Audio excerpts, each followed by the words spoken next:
Bonjour et bienvenue dans notre programme Glorieuse Destinée. Je bénis Dieu pour cette merveilleuse opportunité qu'il me donne de fortifier votre foi. En réalisant cette émission, avec toute l'équipe de notre ministère, nous n'avons qu'un seul désir, fortifier votre foi et vous offrir des ressources spirituelles. Et puis nous désirons que ce rendez-vous soit centré sur la Bible, sur les Saintes Écritures. Dieu a pour chacun d'entre nous une glorieuse destinée. Chacun de nous doit la saisir en soignant sa communion avec Dieu. Et cette communion passe par l'approfondissement des Saintes Écritures et elle passe par une vie de prière. D'ailleurs, je vous propose de prier en remettant ces moments entre les mains de Dieu. Seigneur, merci pour ta présence. Merci pour ce temps mis à part où nous pouvons nous poser, où nous pouvons écouter ta voix.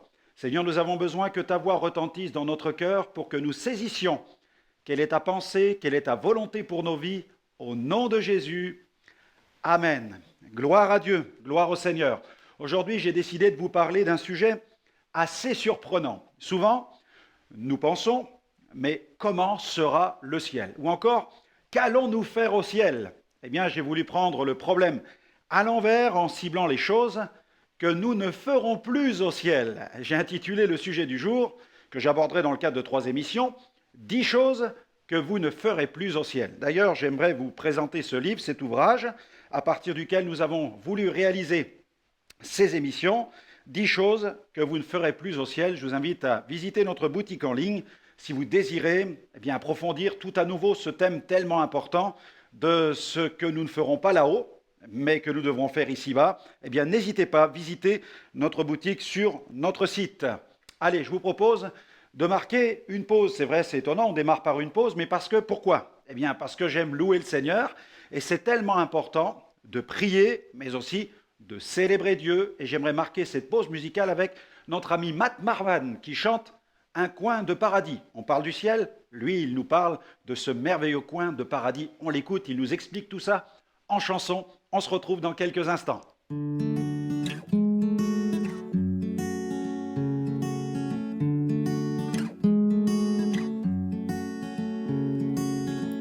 C'est le bonheur que je vous souhaite. C'est le bonheur que je vous souhaite. Le parfum de la vie est si bon aujourd'hui. Quand on a trouvé une raison d'exister, c'est le bonheur que je vous souhaite. C'est le bonheur que je vous souhaite. Un coin de paradis sur cette terre, beaucoup d'amour et de tendresse. Des cœurs épanouis, c'est mes vœux les plus chers, de l'espérance et des richesses. C'est le bonheur que je vous souhaite. C'est le bonheur que je vous souhaite. Même si parfois c'est dur, ne quitte pas l'aventure. Allez, relève la tête.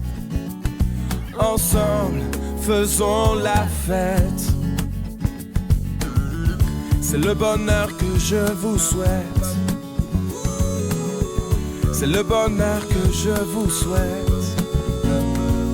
Un coin de paradis sur cette terre, beaucoup d'amour et de tendresse. Des cœurs épanouis, c'est mes vœux les plus chers, de l'espérance et des richesses.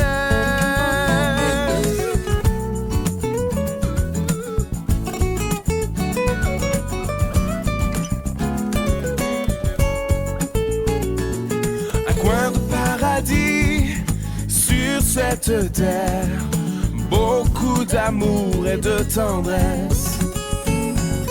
Des cœurs épanouis, c'est mes vœux les plus chers, de l'espérance et des richesses.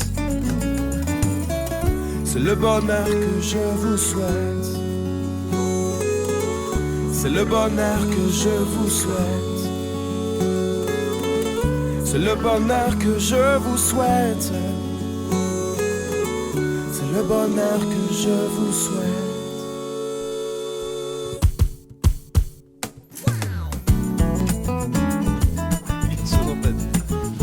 C'est quoi pour toi le bonheur?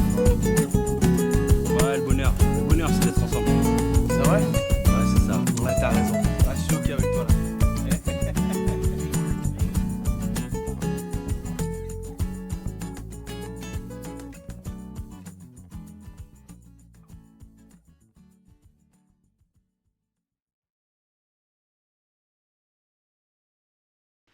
Merci à Matt Marvan, un magnifique artiste. Je vous propose d'aborder 2 points dans cette première émission. Ouvrons la Bible sans plus tarder dans l'épître de Paul aux Corinthiens. 1 Corinthiens, chapitre 4, nous allons lire à partir du verset 1er jusqu'au verset 13, un passage magnifique où l'apôtre Paul nous interpelle et nous parle de notre responsabilité aussi en tant qu'enfants de Dieu. Il dit ainsi qu'on nous regarde comme des serviteurs de Christ et des dispensateurs des mystères de Dieu. Du reste, ce qu'on demande des dispensateurs, c'est que chacun soit trouvé fidèle. Pour moi, il m'importe fort peu d'être jugé par vous ou par un tribunal humain. Je ne me juge pas non plus moi-même, car je ne me sens coupable de rien. Mais ce n'est pas pour cela que je suis justifié. Celui qui me juge, c'est le Seigneur. C'est pourquoi ne jugez de rien avant le temps, jusqu'à ce que vienne le Seigneur, qui mettra en lumière ce qui est caché dans les ténèbres et qui manifestera les desseins des cœurs. Alors chacun recevra de Dieu la louange qui lui sera due. C'est à cause de vous, frères,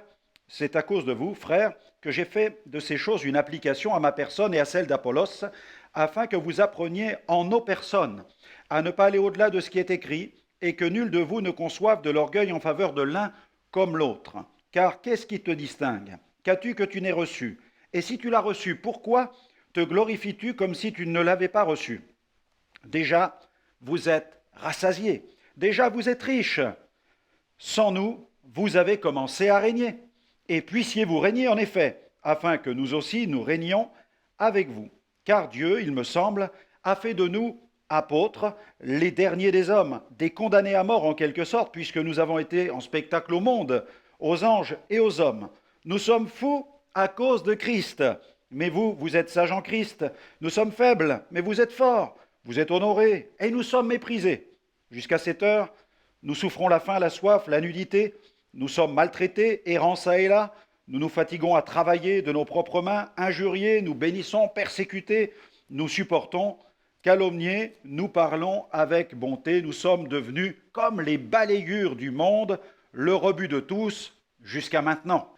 Dans ce passage, sur un ton plutôt ironique, l'apôtre Paul réprimande les chrétiens de Corinthe. Il leur reproche le fait de régner avant l'heure, de vivre de façon insouciante, dans une sorte d'état extatique, comme s'ils étaient déjà au ciel, en train de se prélasser dans la gloire. Malheureusement, de nos jours, certains chrétiens vivent ainsi, à la manière des vierges folles.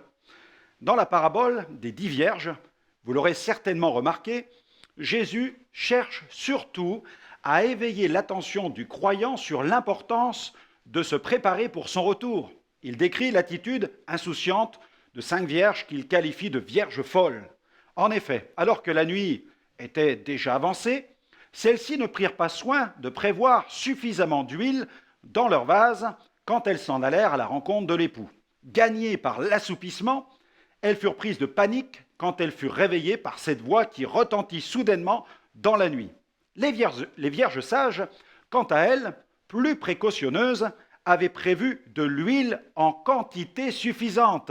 Elles furent dans la mesure de partir à la rencontre de l'époux, alors que les vierges folles furent incapables de faire le moindre pas dans la nuit sombre et ténébreuse. Elles manquèrent ce merveilleux rendez-vous. À l'instar des vierges sages, veillons sur notre réserve d'huile, c'est-à-dire sur notre niveau d'onction. Cette réprimande que Paul adressa aux Corinthiens, bien qu'acerbe, fut justifiée. Il a dit « Déjà, vous êtes rassasiés. Déjà, vous êtes riches. sans nous, vous avez commencé à régner. » Étant apôtre, il n'hésitait pas à leur faire part de son étonnement de ne pas encore avoir pu goûter lui-même à cet état de grâce. Il poussa même l'ironie jusqu'à mettre en parallèle ces nombreuses tribulations avec cette fausse sécurité dans laquelle les Corinthiens se reposaient. Mais cette zone de confort éphémère, dans laquelle ces chrétiens de la première heure étaient allés se réfugier, n'était ni le paradis, ni le ciel. Là où ils étaient, les Corinthiens ne régnaient toujours pas. Il fallut que Paul le leur fasse savoir, et ce, avec la plus grande fermeté. Cette tentation qui consiste à se trouver toutes sortes d'échappatoires pour ne pas avoir à faire face à la réalité menace bon nombre d'enfants de Dieu aujourd'hui. Il ne faut pas se voiler la face. Le temps pour l'Église de régner n'est pas encore arrivé. De même, quand Jésus vint sur la terre, il ne vint pas pour établir un gouvernement terrestre.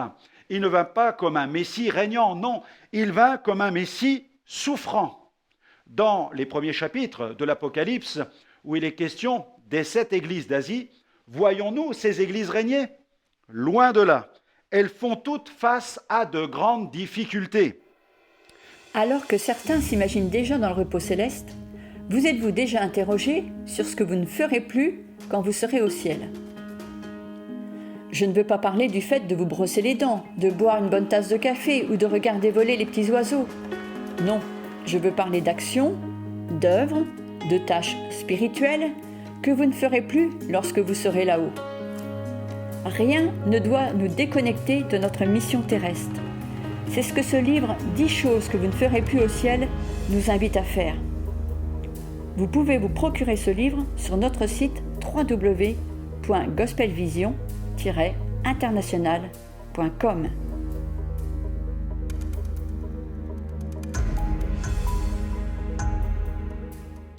Le Seigneur reproche à l'Église d'Éphèse l'abandon de son premier amour. Apocalypse 2, verset 4. Il avertit l'Église de Smyrne qu'elle doit se préparer à faire face à une grande tribulation. Apocalypse 2, verset 10. Il déclare à Pergame qu'elle est située en plein cœur du territoire de Satan. Apocalypse 2, verset 13. Il met en garde Thyatire quant au faux prophétisme qui sévit au milieu d'elle. Apocalypse 2, verset 20. Il reprend Sardes pour sa légèreté. Apocalypse 3, verset 1er. Il avertit l'Église de Philadelphie qu'elle doit se préparer à faire face à une terrible épreuve qui vient sur le monde. Apocalypse 3, verset 10. Et pour terminer, il adresse une sévère réprimande à l'Église de Laodicée. Apocalypse 3, verset 16.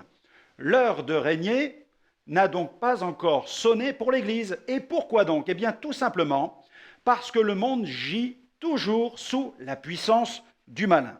L'apôtre Jean a écrit, dans la première épître de Jean, chapitre 5, verset 19, « Nous savons que nous sommes de Dieu et que le monde entier gît sous la puissance du malin. » Les rachetés ont toujours besoin de prier.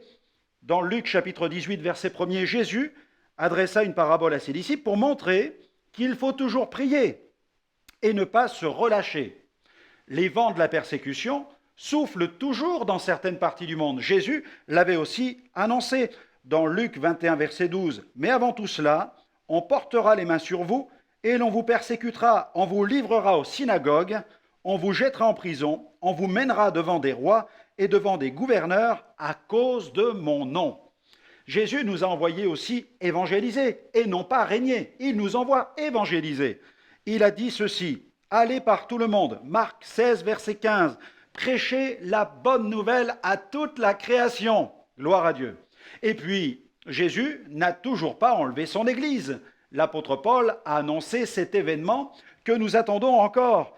Dans la première aux Thessaloniciens, chapitre 4, verset 17, « Ensuite, nous les vivants qui serons restés, nous serons ensemble enlevés avec eux sur des nuées à la rencontre du Seigneur dans les airs, et ainsi nous serons toujours avec le Seigneur. » Gloire à Dieu.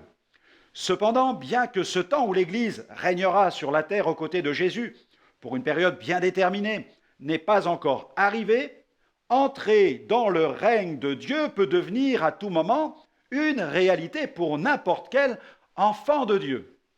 Comment? Par une mort soudaine, en participant à l'enlèvement subit de l'Église, par exemple. Car en effet, quand un enfant de Dieu quitte ce monde pour entrer dans la patrie céleste, il entre alors définitivement dans le règne de Dieu. Il n'est plus soumis aux contingences terrestres. Il quitte soudainement le temporel pour l'éternel, le terrestre pour le céleste, l'éphémère pour l'indestructible. Et alors que certains s'imaginent déjà dans le repos céleste, vous êtes-vous déjà interrogé sur ce que vous ne ferez plus quand vous serez au ciel? Alors que vous êtes encore dans ce monde, que votre heure n'a pas encore sonné, essayez quelques instants de réfléchir à ce que vous ne ferez plus quand vous serez au ciel. Je ne veux pas parler du fait de vous brosser les dents, de boire une bonne tasse de café ou de regarder voler les petits oiseaux. Je veux parler d'actions, d'œuvres, de tâches spirituelles que vous ne ferez plus lorsque vous serez là-haut, dans l'au-delà divin. En vous proposant ce sujet, mon but consiste à éveiller votre conscience pour que vous ne perdiez pas de vue votre vocation terrestre. Le chrétien doit saisir les deux visions de sa vie. L'une est céleste et l'autre est terrestre. Il pourra se reposer de ses œuvres là-haut parce qu'il aura su faire la différence entre ces deux perspectives en bas. Car notre vision céleste ne doit jamais nous déconnecter de notre mission terrestre. Mais alors, qu'est-ce que vous ne ferez plus au ciel? Je vous propose de découvrir 10 choses que vous ne ferez plus lorsque vous serez là-haut. La première, eh bien au ciel, vous ne lutterez plus dans la prière. Vous adorerez, vous ne lutterez plus dans la prière, vous adorerez. Alléluia! Pour cette perspective glorieuse de l'adoration dans la gloire. Lisons un passage dans l'Apocalypse, chapitre 7, versets 9 à 10, cette vision de la gloire qui nous est décrite par Jean. Après cela, je regardais, voici, il y avait une grande foule que personne ne pouvait compter, de toute nation, de toute tribu, de tout peuple et de toute langue. Alléluia! Ils se tenaient devant le trône et devant l'agneau, revêtus de robes blanches et des palmes dans leurs mains, et ils criaient d'une voix forte en disant, « Le salut est à notre Dieu qui est assis sur le trône et à l'agneau. » Gloire à Dieu. Je n'ose imaginer l'ambiance qui régnera dans le ciel. Des millions issus de tout peuple adoreront le Seigneur ensemble. N'est-ce pas merveilleux? Ce passage laisse plutôt rêveur, n'est-ce pas? Mais pour le moment, vous n'êtes pas encore au ciel. Vous êtes encore dans ce monde.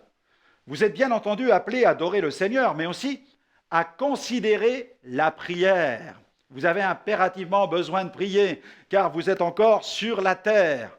Au ciel, vous serez revêtus d'un corps de résurrection. L'apôtre Paul évoque la gloire de cette condition céleste. En effet, dans sa première aux Corinthiens, chapitre 15, versets 42 à 44, il dit « Ainsi en est-il de la résurrection des morts, le corps est semé corruptible, il ressuscite incorruptible. Il est semé méprisable, il ressuscite glorieux. Il est semé infirme, il ressuscite plein de force. Il est semé corps animal, il ressuscite corps spirituel. S'il y a un corps animal, il y a aussi un corps spirituel. Amen. Au ciel, vous serez glorifiés, plein de force. Mais pour le moment, ici-bas, vous avez besoin d'être fortifiés par le Seigneur. L'Esprit de Dieu désire vous soutenir dans votre faiblesse. Il veut aussi vous aider à dépasser les limites inhérentes à votre nature humaine. Paul a déclaré dans Romains 8, 26, de même aussi, l'Esprit nous aide dans notre faiblesse, car nous ne savons pas ce qu'il nous convient de demander dans nos prières, mais l'Esprit lui-même intercède par des soupirs inexprimables. Oui, au ciel, il n'y aura plus de soirée, de veillée ou de nuit de prière. Il n'y aura plus de moments mis à part pour le jeûne et la prière. Si vous êtes conscient qu'il y a dans votre vie des défis à relever, il est alors grand temps de recourir à la prière, car au ciel, il sera trop tard. Les défis sont nombreux ici-bas. Il peut s'agir d'un défi de santé, d'un défi financier, peut-être d'un défi familial, ou alors d'un défi d'évangélisation concernant un conjoint converti, un membre de la famille ou un collègue de travail. Les défis sont nombreux et la liste n'est pas exhaustive. La vision céleste que Paul reçut ne le poussa pas à rêvasser, elle le chassa dans la moisson. Peut-être vous imaginez-vous déjà au ciel, mais pensez quelques instants à tous ceux qui, autour de vous, n'ont pas encore eu l'occasion de se tourner vers Dieu. Pensez à eux quelques minutes. Imaginez-les en enfer, par exemple. Regardez le revivaliste Charles Inwood, ce qu'il pouvait déclarer. C'est émouvant. Cet homme était un revivaliste. Il dit « Les gémissements de millions d'âmes sur la terre me parviennent aux oreilles et me brisent le cœur. Je m'efforce avec l'aide de Dieu de percer, au moins en partie, l'obscurité dense, la misère extrême et le désespoir indescriptible de ces millions d'âmes qui n'appartiennent pas à Christ. » Et il ajoute ceci, « Médite, mon frère, sur l'amour du Maître, un amour profond comme la mer, et contemple l'horrible spectacle du désespoir des hommes perdus, jusqu'à ce que tu ne puisses plus avoir de repos, jusqu'à ce que tu ne puisses plus dormir. » L'apôtre Paul était conscient de cette terrible réalité. Dans sa première lettre qu'il adresse aux chrétiens de Corinthe d'ailleurs, il cherche à réveiller leur conscience quant à la condition spirituelle des âmes qui vivent sans Christ. Dans 1 Corinthiens chapitre 5 verset 14, il dit « L'amour de Christ nous presse parce que si un seul est mort pour tous, tous donc sont morts. » 10 choses que vous ne ferez plus au ciel. Avez-vous déjà réfléchi aux œuvres, aux tâches spirituelles que vous ne ferez plus lorsque vous serez retourné à la maison du Père? Non? Alors c'est le moment de vous procurer ce livre. Autre point important, au ciel, eh bien, vous n'aurez plus besoin de maximiser votre foi. Au ciel, plus besoin de nourrir votre foi. Nos Bibles ne nous suivront pas au ciel. Pas plus que nos CD audio, ni nos livres, et DVD d'ailleurs, les MP3, les fichiers que nous avons dans nos ordinateurs ne nous accompagneront pas là-haut. Plus de docteurs de la parole là-haut, plus d'écoles bibliques, plus de réunions d'études bibliques. Au ciel, nous connaîtrons toutes choses parfaitement, car nous serons pour toujours en compagnie de Jésus, la parole. Alléluia.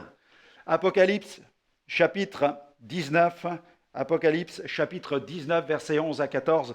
Nous allons faire cette lecture, un passage aussi étonnant. Puis je vis le ciel ouvert. Regardez une fenêtre qui s'ouvre sur le ciel pour nous. Et voici parut un cheval blanc. Celui qui le montait s'appelle fidèle et véritable, et il juge et combat avec justice. Ses yeux étaient comme une flamme de feu, et sur sa tête étaient plusieurs diadèmes. Il avait un nom écrit que personne ne connaît, si ce n'est lui-même. Et il était revêtu d'un vêtement teint de sang. Son nom est la parole de Dieu. Les armées qui sont dans le ciel le suivaient sur des chevaux blancs, revêtus d'un fin lin blanc et pur. Alléluia. Au ciel, plus besoin de chercher à maximiser notre foi. Au ciel, l'enfant de Dieu n'aura plus besoin de stimuler sa foi, car il connaîtra le repos de la foi. Il ne sera plus nécessaire pour lui de chercher à la fortifier dans l'éventualité d'affronter une épreuve, car il n'y aura plus d'épreuve. Plus d'épreuve. Dans Apocalypse 14, verset 13, « Et j'entendis du ciel une voix qui disait, « Écris, heureux dès à présent les morts qui meurent dans le Seigneur, oui, dit l'Esprit, afin qu'ils se reposent de leurs travaux, car leurs œuvres les suivent. » Et puis dans Apocalypse 21, verset 4, « Le Seigneur essuiera toute larme de leurs yeux, la mort ne sera plus, il n'y aura plus ni deuil, ni cri, ni douleur, car les premières choses ont disparu. » Quelle perspective glorieuse! Cependant, désolé de vous décevoir, mais nous ne sommes toujours pas au ciel. Nous sommes encore sur la terre et nous devons veiller en permanence sur l'état de santé de notre foi. Il nous faut la dynamiser, l'entretenir en la nourrissant avec la parole de Dieu. La Bible dit d'ailleurs dans Romains 10, 17, ainsi, la foi vient de ce qu'on entend et ce qu'on entend vient de la parole de Christ. Il nous faut donc maximiser cette foi. Comment? En œuvrant. Vous avez certainement noté, comme moi, dans ce passage tiré de l'Apocalypse, que le repos céleste de la foi est lié aux œuvres de la foi accomplies sur la terre. Ils se reposent de leurs œuvres, car leurs œuvres les suivent. Des œuvres ont donc été préparés d'avance par le Seigneur pour notre développement personnel. Paul adressa ce message aux chrétiens d'Éphèse. C'est par la grâce en effet que vous êtes sauvés, dans Éphésiens 2, versets 8 à 10. Et cela ne vient pas de vous. Donc c'est par grâce que vous êtes sauvés, par le moyen de la foi. Cela ne vient pas de vous, c'est le don de Dieu. Ce n'est point par les œuvres, afin que personne ne se glorifie, car nous sommes son ouvrage. Nous avons été créés en Jésus-Christ pour des œuvres bonnes que Dieu a préparées d'avance afin que nous les pratiquions. Amen. La foi sans les œuvres est morte, mais la foi agissante par les œuvres et par la charité est une source de bénédiction pour un grand nombre. Jacques a déclaré ceci dans Jacques 2, versets 14 à 17. « Mes frères, que sert-il à quelqu'un de dire qu'il a la foi s'il n'a pas les œuvres? La foi peut-elle le sauver? Si un frère ou une sœur sont nus et manquent de la nourriture de chaque jour et que l'un d'entre vous leur dise « Allez en paix, chauffez-vous et vous rassasiez » et que vous ne leur donniez pas ce qui est nécessaire au corps, à quoi cela sert-il? Il en est ainsi de la foi. Si elle n'a pas les œuvres, elle est morte en elle-même. Entretenons notre foi, musclons-la, agissons. Eh bien voilà, notre émission se termine. J'espère que vous allez saisir aussi la victoire. N'hésitez pas à nous retrouver sur notre site web www.gospelvision-international.com. Vous y verrez de nombreuses émissions en replay. Elles vous feront un énorme bien, j'en suis sûr. Que le Seigneur continue à répandre sa grâce sur votre vie et qu'il vous fasse pleinement entrer dans votre glorieuse destinée. Que Dieu vous bénisse et à très bientôt.